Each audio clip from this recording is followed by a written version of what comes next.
welcome to KUZA MZIKI. My name is Jacktone Otieno, and I'd like to welcome you to the first episode of this amazing show. So KUZA MZIKI is all about music business. Our idea and goal is to be able to play a role in impacting the artists or the music space, not only here in Kenya, but in Africa and the rest of the world. So if you're in Europe, you're in the US, you are in Asia, you're in Australia, wherever you are, man, would like to welcome you because this is your show. And I'm not going to be doing this show alone. I have an amazing friend of mine. He's called Mike Mutenyo. Already here with me, my man. Yep. Good to see you. What's up? Good to see you. Good to see you. Good to see you, man. See you. Looking sharp. Thank you. Yeah? Yes. So if you know Mike and know me, probably, because I don't want to assume everybody knows us. Yeah. I'm usually the guy in jeans. And I've influenced you positively for the first episode. Disclaimer. So the next ones we'll try and I'll try and tone it down. Tone it down. And you can keep your officials. Man in suits. Yeah. But anyway, Mike, introduce yourself, man, especially for those guys who don't know you. Okay. My name is Mike Mutenyo. My government named Michael Mutenyo. But guys call me Mike. Yeah. I'm a brand and communication specialist working in the creative sector. Yeah. And I've been doing that in the last 8 years. I have several companies that offer those services in the creative sector. So through our conversations, we will be able to be plugging in those companies as we continue the conversations. Yeah. But I'm excited to be here. Maybe if we can tell guys the idea behind KUZA MZIKI, how it came to be about. Sure, man. Yeah, sure. I will also introduce myself. So I already said my name is Jacktone Otieno, and I'm a media and events expert. I've been in this business for over 10 years, slightly over 10 years. Yeah. Doing documentaries, content for radio and TV, and event space, both social and corporate sector. Yeah. So the last 1 year, this conversation started in 2022, and Early 22, right? Early 2022, yes. Uh-huh. Yes. So the idea came about because when the year started, 2022, in Kenya we have a government department called the Permanent Presidential Music Commission. Right. So I've been privileged to work with them since 2019 March. And in the year 2022, they came up with a program called the National Youth Talent Development Program. Right. And I was brought on board as a branding expert to be able to train selected youths. So when we did our rounds around the country, and training these guys, the idea came about that the formative years of musicians are very key. Because in the course of my working actually my core business is PR.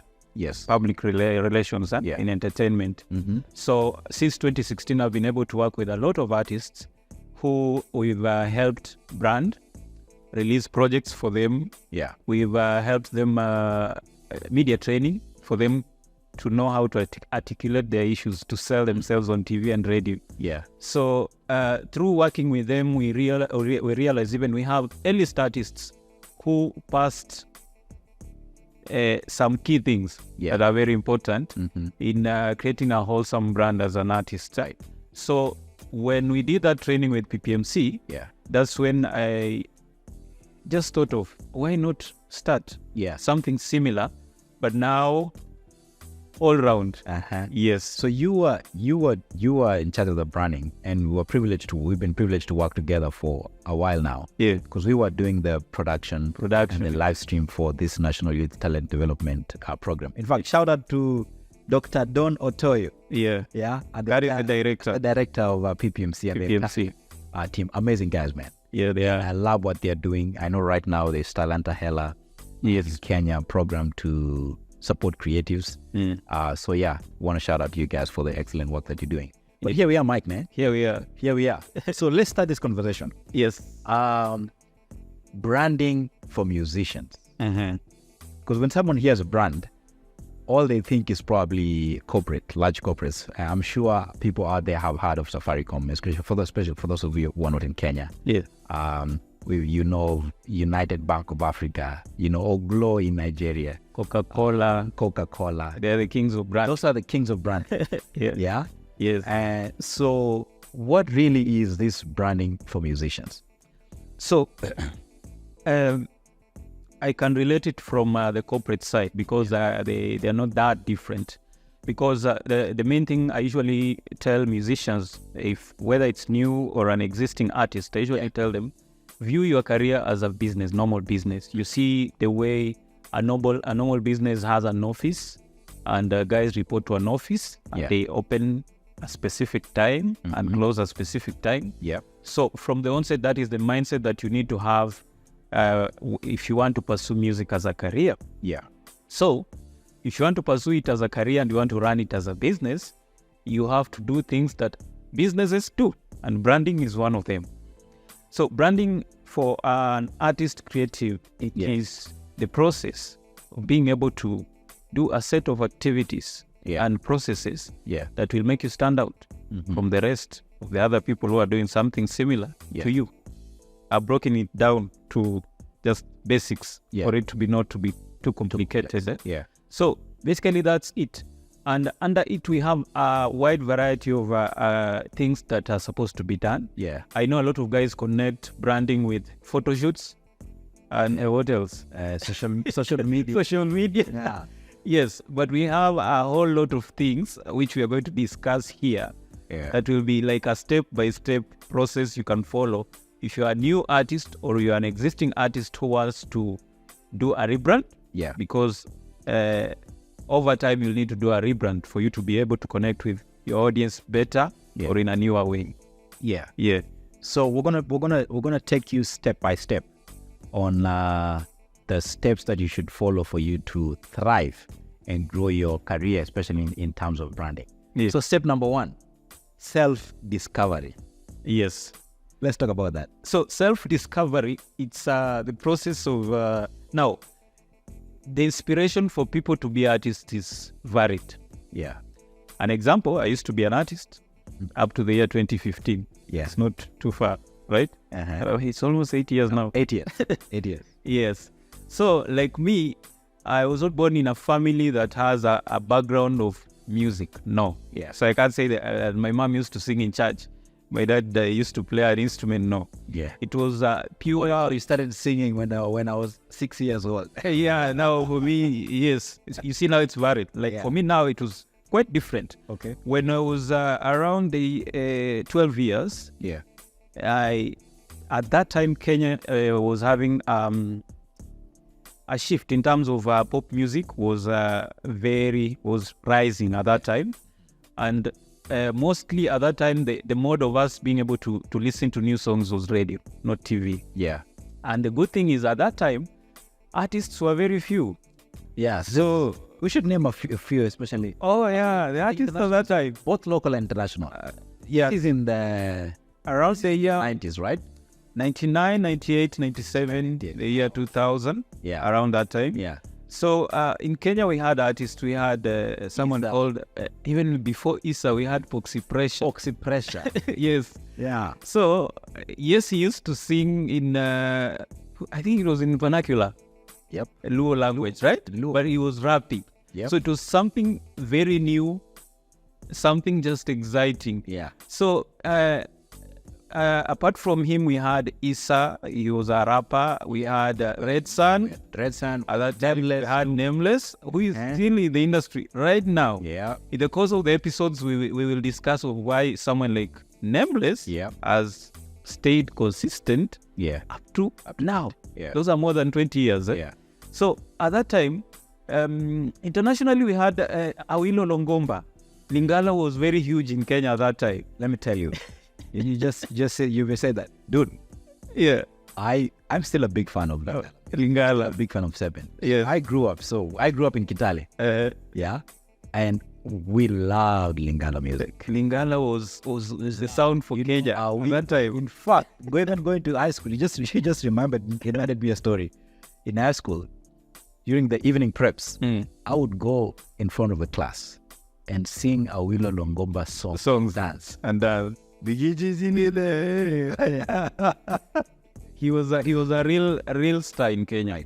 So Lingala was very huge at that time, and also now these local sounds that were coming up. Yeah. So it was very instrumental for me at that time because I was in a stage of discovering myself. You know, now as a young boy, you experiment with a lot of things, and it's something I'm currently seeing with my son. He's 8 years old. Yeah. In that he's at the stage of whereby he wants to try a new style. I want small logs. I want to start skating. So that period between roughly 8 to 13 years, just before the teen years start, it's usually a period of experimenting, and it is usually very crucial. Yeah. So for me, that's the period that I got interested in music, because I used to love music, just listening to music all through. Yeah. And now, coincidentally now, in primary, I never did music or sang. But now when I went to Form 1, that is in secondary school, Yeah. that's when the interest of, I think I can start singing like Red Sun. I think I can start singing like so-and-so. And we used to sing their songs. Yeah. Now you see, from that explanation, for me, that was my self-discovery process. We have artists who've grown up in environments where the family members do music. Yeah. And they pick their journey into music through that. Yeah. We have people who start music later when they are adults. Yeah. Like I've worked with even established artists who started singing when they're already adults, in that their primary schools, high schools, they didn't do music, but they loved music. So by self-discovery, For example, of a musician who just came to mind that, you know, grew up in a family of musicians. Yeah. It's the Winans family. Why not The Winans family. Yeah. Baby Winans, Sissy Winans, Vicky Winans, Martin Winans, Julia, Mario. seen it. We used to do that. Yeah. And they're still doing music until today. In fact, Sissy Winans is, I think, I don't know, she's 60 actually right now. Yeah. Amazing musician. Yes. Yeah. So we have self-discovery. It's whichever process that you followed, you find yourself in, that got into music. It's acceptable. But the thing is, you need to be very aware of what has inspired me starting music. Yeah. Because that is what will determine your direction. Right. So if you are greatly influenced by hip hop, you'll find yourself you're a rapper. Yeah. If you are greatly influenced by Lingala, Afro, reggae, yes. Yeah. So by self-discovery, as one key component of branding, is you being able to identify what is that sound that connects with my soul. Yeah. Because music is spiritual. Right. What is that sound that I love, I can do it comfortably, and I have an intention of now nurturing it. Yeah. The reason why it's very key is a few years back when I was doing a lot of PR for musicians. Yeah. I got to meet an artist, a gospel artist. I'll mention the name because it's good if we relate it real time. Yeah, make it practical. Practical, yes. Yeah. So there's an artist called Guardian Angel. Yeah. I used to know him way before I started working with him, because when I used to be an artist, we used to bump into each other in gospel events. Yeah. Yes. So when in the year 2017, when he was looking for someone to work with, I was doing PR at that time, but I was starting to get into artist management. Yeah. And I had all that time that we had known each other. He was a dancehall artist. Because he grew up listening to dancehall reggae. And when we met, he played a lot of unreleased music that was mixed up. Okay. By mixed up, I mean genre. There is reggae. He had reggae. He had a worship song. Okay. He had pop, which we call kapuka in Kenya. Yeah. He had a lot of dancehall songs. Yeah. Dancehall is a spin of reggae. In Kenya, that's what we call dancehall. But in Jamaica, they call reggae, what we call reggae is dancehall. Yeah. In Jamaica. So when we did a review of all those songs, what we noticed was there's a huge problem here. And one of the things, or one of the reasons why you're frustrated in that you're saying, guys, you don't connect with your music, yet you're a good musician. Yes. They don't know where to place you. you're jumbled up. His catalog was all over. In that you could go to his YouTube channel, he had a reggae song which at one time was huge. It was played in gospel circles. And then he had another song called Rejea, which had a Kapuka Kenyan pop sound, which was equally good and had performed very well. So we had to take him through a journey of self-discovery, of being able to evaluate. Yes, you're a multi-talented artist, and it's a challenge that I've experienced with artists who are extremely talented artistically.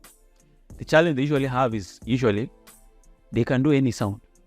And in their course of work, they meet a producer who has a rhythm, come, sing, he does reggae. He gets a producer who has an instrumental pop R&B. He jumps into the studio. So self-discovery is very key from the onset. It will help you reduce these instances of you being able to, you've experimented a lot, and what you forget, when you're doing all that, you're using money, you're using time, you're using resources. In that journey of confusion, I call it confusion.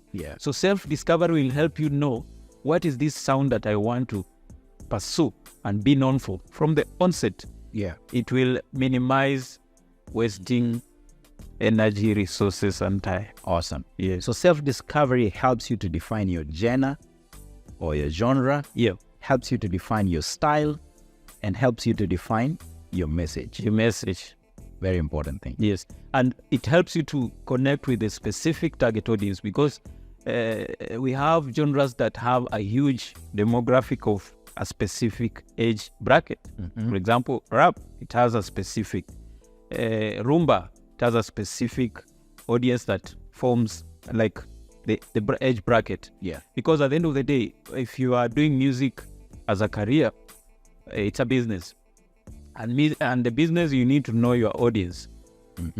And through knowing your audience, you'll know how to create content that is geared for them, and you'll know how to market to them effectively.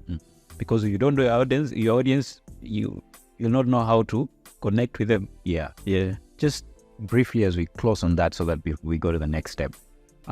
Just touch briefly on, because self-discovery also helps you to assess your own qualities. And know your strengths and so just touch on that a little bit. So self-discovery will help you to know if are you a recording artist? Are you a performing artist? Do you play any instrument? And this instrument, do you want to incorporate it into your brand? So that it becomes part of your brand. What's the difference between recording artist and performing artist? I know some people are, artist is an artist. An artist is an artist. What's the difference? We have recording artists. Recording artists, that the artists who we listen to their songs, but we rarely meet them in a concert. And it's perfectly fine to be a recording artist. Because you see, the thing that has been created over time is that if you're not a performing artist, you look like you're a lesser artist. No. It's just that whichever path you will choose, it will determine your workflow and your workload. For example, if you're a recording artist, number one, you will need to do a lot of recordings. As in, your catalog will need to be huge, your songs. And how regular you release those songs, it will need to be huge, because the only way we connect with you is through your songs. A performing artist is an artist who records and performs, or performs mainly and records less. We have in Kenya, we have a lot of artists in the live music circuit that are recording, they are performing artists. In that you will know their songs when you go to their concerts, and their fans know those songs, but that song is not recorded. But they rehearsed it, they perform it in a lot of their gigs, and people know it. But when they go looking for it, the only way you can find that song is in their next gig. But most of the artists that we've seen who have mainstream crossover appeal, the artists who have both. An example locally is there are quite several. We have Ziki, he's a recording stroke performing. Giuliani is also one of those artists, recording and performing. Burna Boy, internationally, Africa, continentally, is one of a perfect example. Wizkid is an artist who is more of a recording artist, not a performing artist. Yeah. So, and if you can look at his brand, the way The US, do you have any example? the US, we have a wide variety. It's just that now the US Where can you place Drake? Because the US market is so... Oh, Drake. Yeah. It's different in this way. Yeah. Since the industry has been in existence for a long time, they've managed to put in place structures around their industry. So they have a proper industry. Actually, the US and Europe. The model is so different. And that is the ideal model. Record label, Yes. artists are signing the record label. Yes. Of course, we'll talk about this in upcoming Episodes. but it's so different from So how different. Africa is. And those labels, they have the artist development stage, Yeah. which is very key. It does all these things that we're discussing.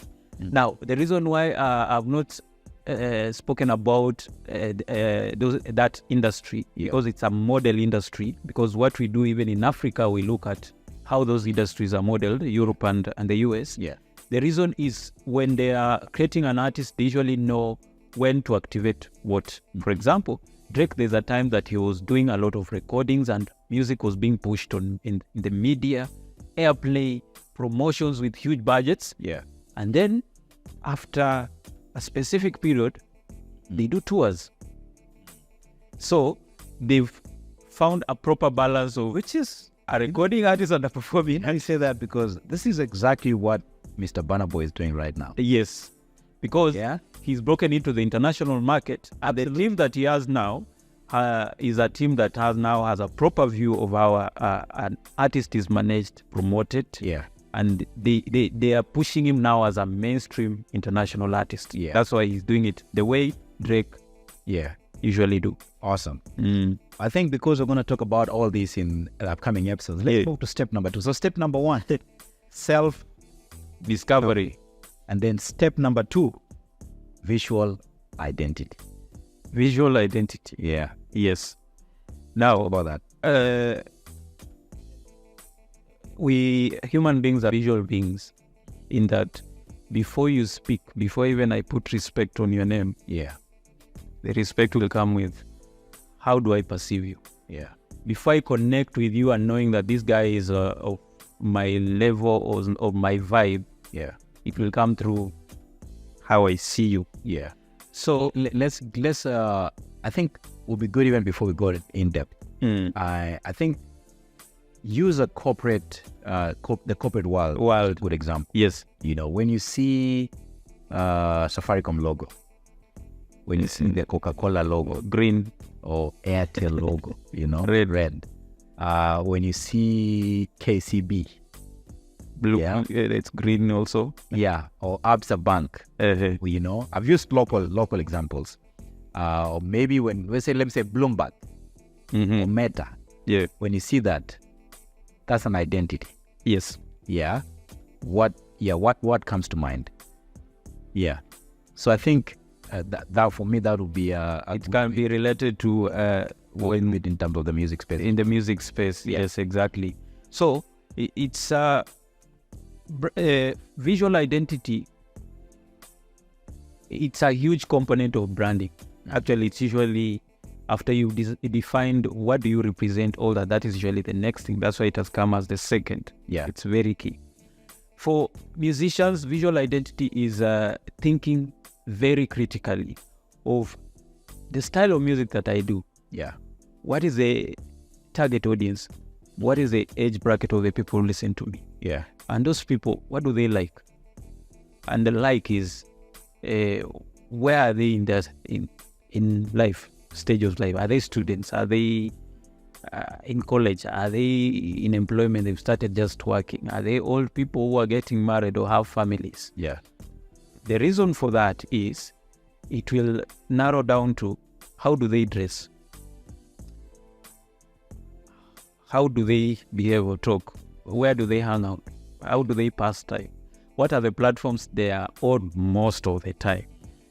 It will help you when you're now crafting now the visual identities, how you'll dress, the personality you will pick. I'll give you real-time examples. For example, also when we were growing up, there's someone called 50 Cent. Yeah. He was very huge at that time. Yeah. Mostly when you were One of my friends from high school, Victor Yagan. Yes. Twin brothers. Oh man, He was a Kenyan 50 He was Cent. a 50 Cent guy. And as well as 50 Cent, Yeah. then there was The Game. The Game. Remember The Game? Yes. Yeah? Yeah. I think 50 Cent was in G Unit. G Unit. Even The Game was part of G Unit Yeah. for some time before he left. Yes. So 50 Cent, there's something that he got right with the team that was working with him at that time was his visual identity was on point. These guys, they knew who they are targeting and where they are targeting. Their dress code. In that, his persona, number one. Uh-huh. This guy, well-built, gym guy. Uh-huh. Most of the photos, no shirt, Yeah. tattoo, Uh-huh. no smiling in his faces, on his face, sorry. Yeah. His dressing was very loud and trendy. Yeah. That's why even in the remote areas of Kenya, you could find a 50 Cent shirt T-shirt. or G Unit Yeah. shirt. And even that time, Yeah. that's how young guys would prefer to dress. Because Baggy jeans, baggy t-shirt. he was doing rap stroke hip hop. Durag. Yes, which that TA is mostly Yeah. that age of guys who are in high school, college, just got into college. Yeah. Literally between 13 and 20 years. And they had to find someone who can connect with them. And it had to be through his visual identity. Yeah. So from that example, I think you guys can connect exactly what we're explaining in that they were so on point. And when that happens, when the music comes and that personality is sold, that visual identity is sold, Yeah. just works like magic, like this. Seriously. So it is something, we have a lot of examples we can use Yeah. of guys who've gotten it right. And through our conversations, we will be popping names. Yeah. Just It's Mike, it's very interesting you're saying that because, from a layman's perspective, yeah, it's so difficult to think that being shirtless, is a strategy.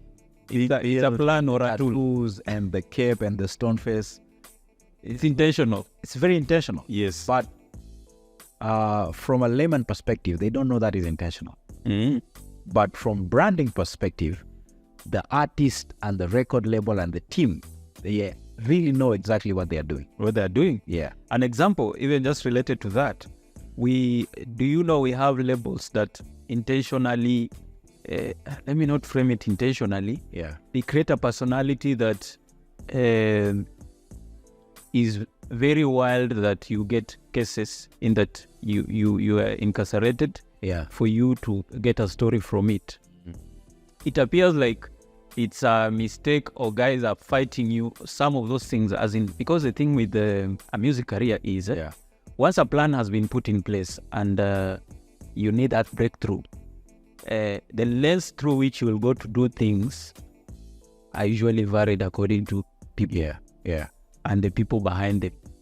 So to layman's eyes, it will appear like it's nothing.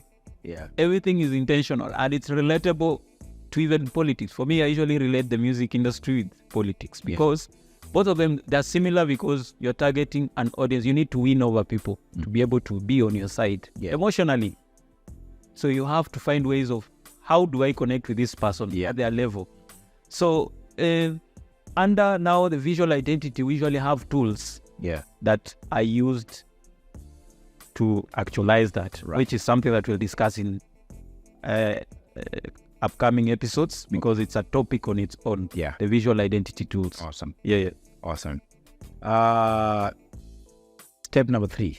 So number 1, self-discovery. Discovery. Number 2, visual identity. Number 3, personal image. Yes, personal image is connected to that. How important? Yeah, because it's very connected to visual identity. Yeah. Visual identity, of course, is the logo, the color scheme, those kind of things that people use. So, talk about the personal image. Okay. Yeah. So for personal image, I'll share an interesting story. I was brought on board on an upcoming music group. To help them with brand strategy, in that the person who brought me on board, the thing that he said exactly was this: one of the members of this group looks like an accountant. So he's flat. in that they have no presence. Yeah. Whether it's on an interview, whether it's on stage they're performing. Yeah. So to narrow it down, what this guy meant who brought me on board is the target audience that this guy was singing for could not connect with him because their music connects with a young audience, but when someone looks at him, he reminds them of their dad. Oh man. So it's very hard to connect on that level. And so personal image, it doesn't have a formula in the sense that you must dress this certain way for you to connect with this and this. Yeah. What dictates how you'll craft your personal image is your target audience and your style of music. Yeah, that's it. And it's allowed to go through all those stages of self-discovery also in finding your image. Yeah. Because I'll give an example of like in Kenya, we have an artist called King Kaka. Yeah. King Kaka, when he broke out into the industry at that time, he used to have some... Before he used to be called Rabbit. He used to be called Rabbit. His image was a stage name. A street image in that he had some Muslim cape. What was the word funny? He had a funny King Kaka. I still love him, man. He had a funny cape. Yes. Like a Muslim. Yes. Yeah, that. And he used to put on a lot of shirts branded his name and jeans and sneakers. That was his personal image. Yeah. Now, guys could connect with him at that time because of the style of music he was doing, because he used to do a lot of street rap. Conscious street rap. Yeah. But now, after years, he had to do a rebranding. Nowadays, it's all suits. Yeah. Because, his name is King Kaka. From Kaka Sungura, Rabbit. Rabbit, yes. You see the transitioning. Yeah. So, by that I mean, personal image can change over in an artist's career. Yeah. Even several times.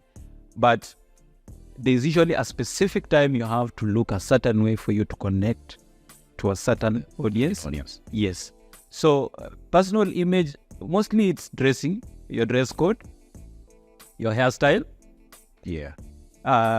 Your demeanor, as in, are you a smiley type of brand? Are you a serious type of brand? Are you a funny type of brand like Moji? You see, Moji shot Baba, a gospel artist in Kenya. Him, the way he's created his brand is through that, in that he's not a serious guy. Serious by serious, I don't mean that he's not serious with life. Yeah. He's not an uptight guy. Yeah. And the way he does his music, his videos, it's fun. The way he runs his social media, it's fun. And that's how guys connect with him. So if you want to get good vibes, he's one of the guys you will go connect with. And that's the role of a personal image in an artist's career. Yeah. It helps in, it appears like it's small, because the thing with a music career most of the time, it always appears like do the music and the rest will fall into place. Yeah. But that is what, if you follow that alone, that is what will differentiate you from an established A-list musician, from an upcoming musician who has been an upcoming musician for 20 years. For 30 years, till your family is tired. They tell you, find something else to do. Awesome, man. Yeah. That's amazing. This is an amazing conversation. So step number 1, self-discovery. Step number 2, visual identity. And step number 3, personal image. Yeah.